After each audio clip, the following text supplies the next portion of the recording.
The art of espionage has always been an intricate game of deception, intelligence, and courage, and throughout history, spies have used the most unexpected methods to pass along vital information.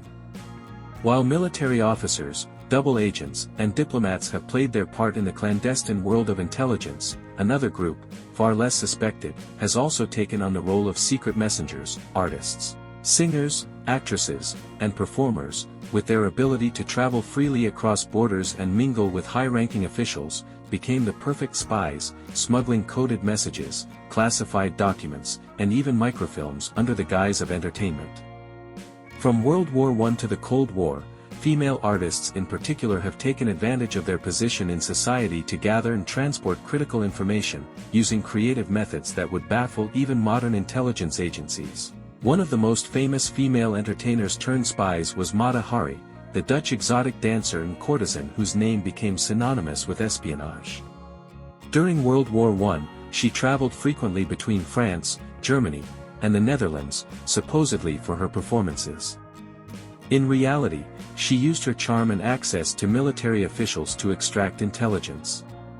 She hid secret messages in the seams of her elaborate costumes, in the folded fans she carried during performances, and even in the ink of invisible letters that could only be revealed by applying heat. It was later alleged that she was a double agent, working for both the French and the Germans, but her true loyalties remain debated to this day. While Mata Hari is often remembered for her dramatic downfall, she was not the only artist to engage in espionage. Josephine Baker, the famous American-born French entertainer, used her position as a celebrated performer to spy for the French resistance during World War II. As a singer and dancer adored across Europe, Baker had access to exclusive parties and high-ranking officials. She used her sheet music to transport coded information, writing messages in invisible ink between the notes of a melody. She also sewed microfilms and secret messages into the linings of her dresses and hid critical documents inside her underwear, knowing that her celebrity status would prevent officials from searching her too thoroughly. Baker's work was invaluable, as she helped transmit military intelligence about German troop movements and strategies to the Allies. Another lesser-known case of an entertainer spy was Marlene Dietrich, the German-American actress and singer who actively supported the Allies during World War II. Although her primary role was to entertain troops and boost morale, she also worked behind the scenes to gather intelligence. Fluent in both German and English, she was able to engage in conversations with German prisoners of war and officers, extracting useful information which she later passed on to U.S. intelligence. She used the lyrics of songs to pass messages, subtly altering certain words or stressing particular phrases to indicate hidden meanings. There were even rumors that she carried miniature maps and notes inside the soles of her shoes, a common espionage trick used by secret agents. Espionage through artistic means was not limited to the glamorous world of cabaret singers and actresses. Opera singers, who traveled between nations for performances, were also recruited to act as couriers. Their gowns, often elaborate and voluminous, provided excellent hiding places for microfilms, secret letters, and even small weapons. Some would wrap messages around the wires of their corsets or stitch codes into their bodices, making detection nearly impossible. Since they were often accompanied by large entourages, including costume designers and personal assistants, security checks were often more lenient. Ballet dancers, too, were involved in secret missions. During the Cold War, the Soviet Union used ballet companies as diplomatic tools, sending famous dancers abroad as cultural ambassadors. However, not all of them were merely performers, some were trained to gather intelligence on Western nations. In contrast, Western intelligence agencies also used defecting Soviet dancers to smuggle information back from behind the Iron Curtain. Dancers would sometimes hide microfilms inside the padding of their ballet slippers or within the hollow spaces of their hair accessories. The art of disguising messages extended beyond clothing. Musicians and composers found innovative ways to encode messages into their scores.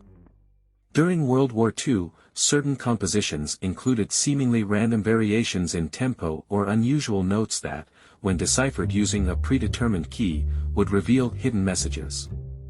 Jazz musicians, in particular, took advantage of improvisation to encode signals into their performances, a technique used to alert resistance fighters about upcoming movements or safe meeting places. Another unique method employed by female spies was the use of cosmetics and accessories. Lipstick tubes were used to conceal tiny scrolls of paper, while hollowed-out perfume bottles provided excellent hiding spots for miniature documents.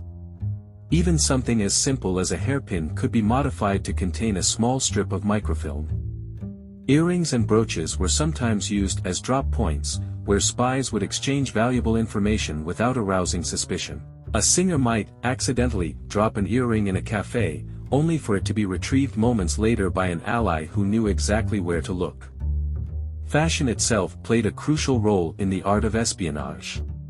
During World War II, certain dressmakers in Nazi-occupied France used their trade to help the resistance.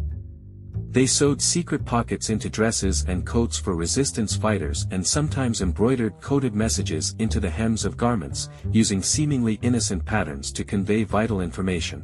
A specific arrangement of stitches or the color of a thread could indicate a meeting time or location.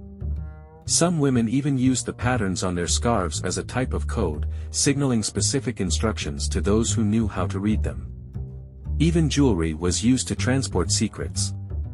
Some actresses had bracelets or lockets specially designed with hidden compartments where they could store rolled-up messages or tiny cyanide pills in case they were caught. Rings with secret compartments were another common tool, allowing spies to carry coded messages right under the noses of their enemies.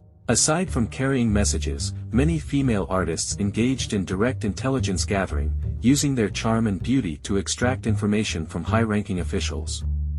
Actresses attending lavish parties in Berlin, Paris, and London could easily eavesdrop on military officers, gathering details about upcoming operations or troop movements. The fact that they were often underestimated worked to their advantage. A general might let slip a crucial piece of information while trying to impress a beautiful singer, never suspecting that she was memorizing every word to relay later to the resistance. Throughout history, artists have played an essential yet often overlooked role in the world of espionage. Their ability to travel freely, blend into high society, and access restricted spaces made them perfect messengers and informants. Whether through coded music, hidden notes, or cleverly disguised garments, these women used their creativity in daring to outwit enemy forces.